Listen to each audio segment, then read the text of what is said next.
Oke, hai anak-anak ibu semuanya, apa kabar? Ibu berharap kalian masih keadaan sehat, masih dalam keadaan bugar, sehingga bisa mengikuti pembelajaran kita yaitu sejarah wajib.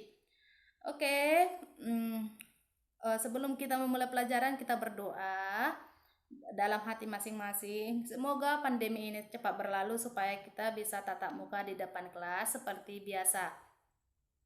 Oke. Kamu perhatikan di slide ibu adalah judul baru. Kenapa judul baru? Ini adalah judul baru karena materinya sudah sangat beda dengan materi yang sebelumnya. Ini kita masuk kompetensi dasar yang ketiga, yaitu perang melawan kolonialisme dan hegemoni Belanda. Oke, yang pertama kita akan membahas tentang di minggu lalu kita telah membahas tentang masa pemerintahan Hindia Belanda di Indonesia dan runtuh-runtuhnya masa kejayaan Hindia Belanda. Kamu lihat adalah yang pertama perang melawan kongsi dagang atau kongsi dagang pada abad ke-16 sampai abad ke-18 sebelum ada gerakan nasional. Yang pertama itu ada Aceh versus Portugis dan POC. Yang kedua ada Maluku angkat senjata. Yang ketiga Sultan Agung PSJP Koen. Selanjutnya ada perlawanan Banten, perlawanan Gua, rakyat Riau angkat senjata, perlawanan Pangeran Hemengkubumi dan Mas Said. Dan yang terakhir orang-orang Cina memberontak. Jadi ada 8 jenis perlawanan yang terjadi pada abad ke-16 sampai abad ke-18. Oke, kita akan bahas satu-satu. Yang pertama, Aceh versus Portugis dan POC. Latar belakang. Sebenarnya latar belakang dari Aceh versus Portugis ini adalah ramainya perdagang. Kenapa ramai? Setelah Portugis berhasil menguasai Malaka pada tahun 1511, Aceh menjadi ramai. Kenapa menjadi ramai? Yang awalnya pedagang Islam dari Timur Tengah itu mencari daerah untuk berdagang dengan Aceh yang sama-sama mayoritas Muslim pada saat itu. Sedangkan setelah Malaka jatuh ke tangan Portugis, jadi orang-orang Timur Tengah tadi mencari jalan. Jadi orang-orang di Aceh jadi ramai perdagangannya. Jadi terbuka perdagangan lintas internasional di Aceh. Jadi hal inilah yang membuat Portugis sangat marah atau cemburu dengan hal itu. Sehingga Portugis beberapa kali melakukan gerakan-gerakan untuk memporak-porandakan Aceh.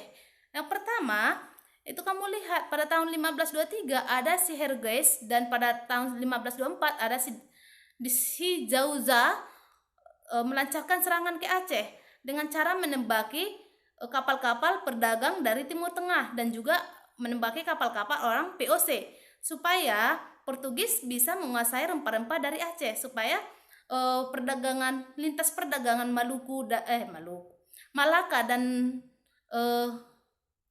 Portugis itu tidak dipotong oleh Aceh. Sebenarnya tetapi 2 tahun berturut-turut serangan yang dilakukan oleh bangsa Portugis itu gagal. Kenapa gagal? Karena Aceh masih mencari karena orang-orang Aceh minta bantuan ke orang-orang Timur Tengah, bantuan senjata, bantuan kuda, bantuan tenaga dan lain-lain. Bahkan bantuan makanan pun dikasihkan oleh orang-orang Timur Tengah. Baru kemudian karena kegagalan itu orang-orang Portugis semakin panas dan dia mulai merampas kedaulatan Aceh. Baru muncul perlawanan rakyat Aceh lagi. Banyak pemimpin yang memimpin perlawanan Aceh.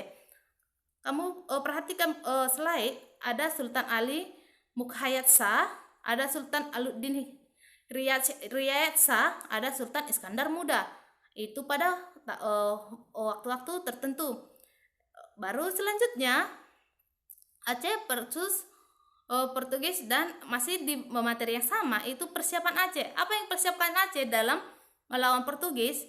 Yang pertama, melengkapi kapal dagang dengan persenjataan, meriam, dan prajurit. Kenapa mereka melengkapi kapalnya? Karena orang-orang Aceh itu menembaki kapal-kapal yang melintas berdagang ke Aceh. Jadi orang Aceh itu menyediakan meriam dan persenjataan supaya mereka jika sewaktu-waktu Portugis melakukan serangan, mereka bisa melakukan serangan balik seperti itu. Yang kedua, mendatangkan senjata tentara ahli dari Turki seperti yang Ibu jelaskan sebelumnya, yaitu pada tahun 1567 serta dari Calicut. Calicut ini di mana? India dan Jepara. Selanjutnya, pada tahun 1569, Portugis kembali lagi menyerang Aceh. Baru yang terakhir, di bawah pemimpinan si Iskandar Muda pada tahun 1607 sampai 1639, si Iskandar Muda ini mulai memperkuat angkatan laut. Baru kapal besar muatan 600 sampai 800 prajurit. Baru dia menambahkan pasukan kalvari atau pasukan berkuda dari Persia. Selanjutnya, pasukan gajah, baru milisi, infanteri, dan pengawas perdagangan atau panglima perang. Jadi karena ada beberapa kegagalan, Aceh melawan Portugis di sebelum-sebelumnya dia mengalami kegagalan. Setelahnya Aceh tidak ingin lagi mengalami kegagalan, makanya dia memperkuat angkatan perangnya, tetapi masih mengalami kegagalan. Kenapa masih mengalami kegagalan? Karena dari segi persenjataan dan teknologi Aceh masih kalah dengan Portugis. Oke. Selanjutnya, hubungan Aceh dan Portugis semakin memburuk. Dan itu kenapa makin memburuk, Bu? Karena sering terjadi penembakan-penembakan yang dilakukan oleh orang-orang Portugis. Baru selanjutnya orang Aceh ini dibantu oleh POC. Dan POC inilah nanti yang berhasil mengusir Portugis dari Malaka, dan akhirnya Malaka jatuh ke tangan POC pada tahun 1641. Jadi ada pertanyaan, mengapa sih POC mau mengusir Portugis dari Malaka? Why? Coba tanyakan dulu, kenapa? Ini adalah alasannya mengapa Portugis ada tujuan-tujuan tertentu kenapa Portugis mau mengusir POC mau mengusir Portugis dari Malaka. Yang pertama, Belanda ingin menguasai Malaka dari aspek politik dan ekonomi. Kenapa Malaka pengen dikuasai? Karena itu adalah pusat perdagangan pada masa kolonialisme dan imperialisme di Asia. Baru yang kedua, Belanda ingin memperluas akses seluas-luasnya bagi pengusaha-pengusaha asing untuk melakukan kegiatan ekonomi di Indonesia.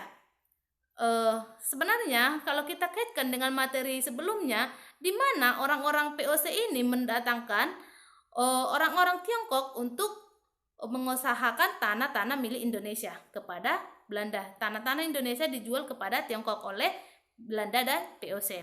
Selanjutnya, Belanda ingin membebaskan pulau-pulau yang berpotensi sumber daya alam dari negara-negara lain termasuk Portugis.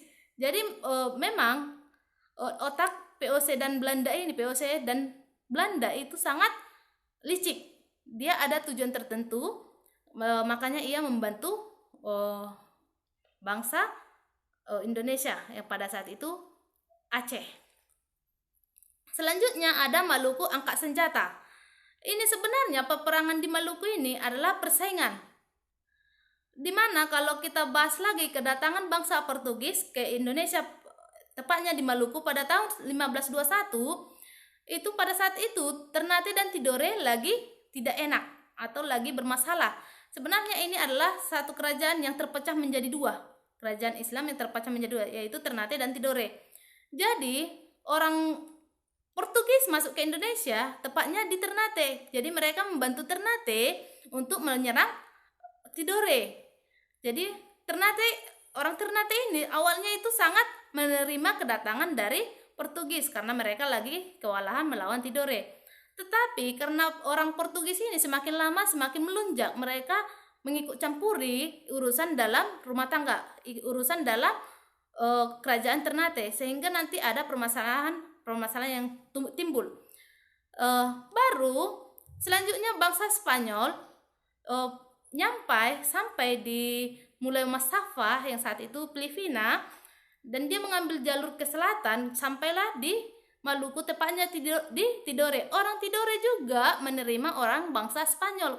Kenapa? Karena Tidore itu lagi kesulitan melawan Ternate yang saat itu dibantu oleh Portugis. Jadi ada azas manfaat.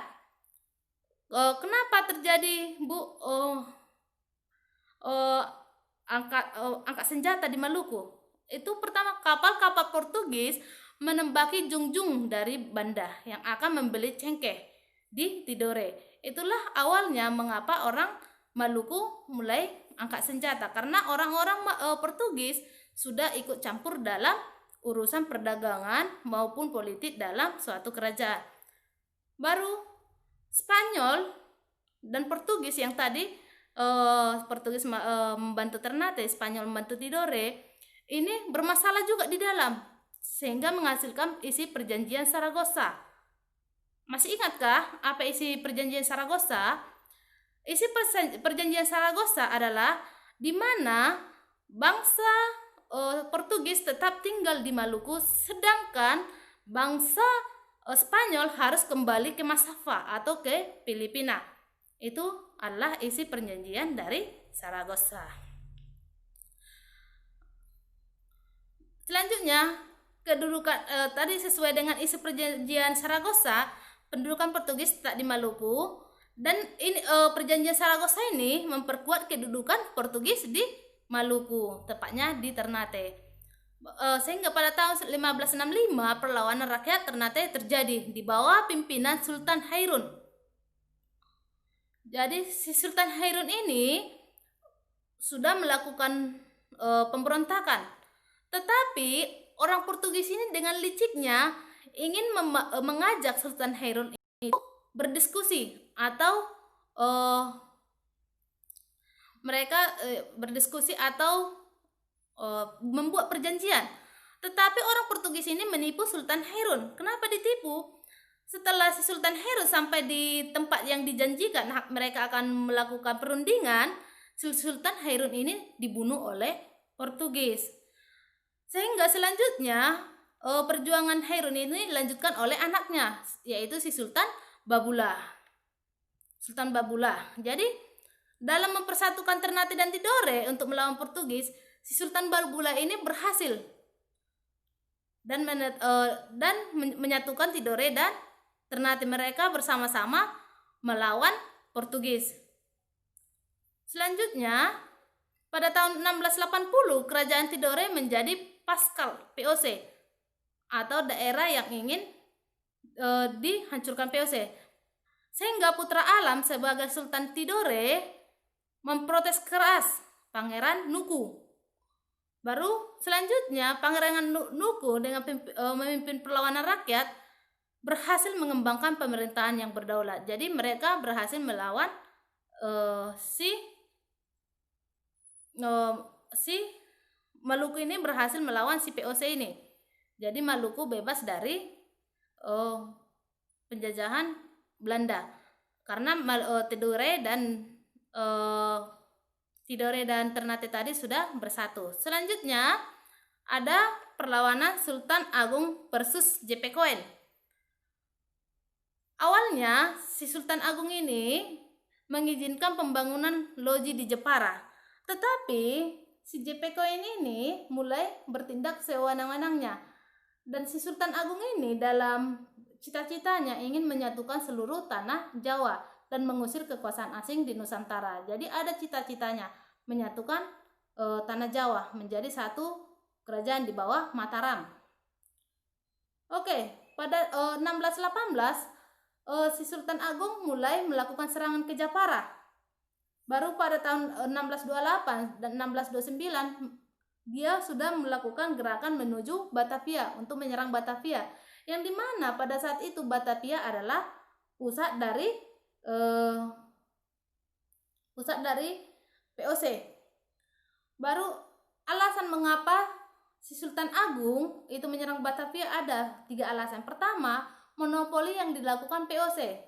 Yang kedua, mengganggu pelayaran kapal dagang. Jadi orang-orang POC ini memotong jalur lintas perdagangan antara Mataram dengan internasional.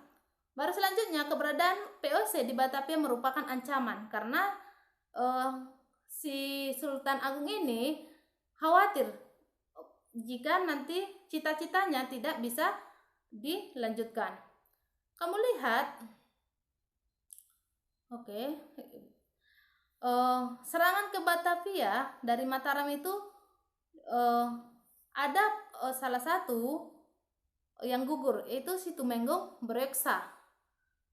Sehingga pada 22 Agustus 1628 mereka mengalami kegagalan. Kenapa mengalami kegagalan?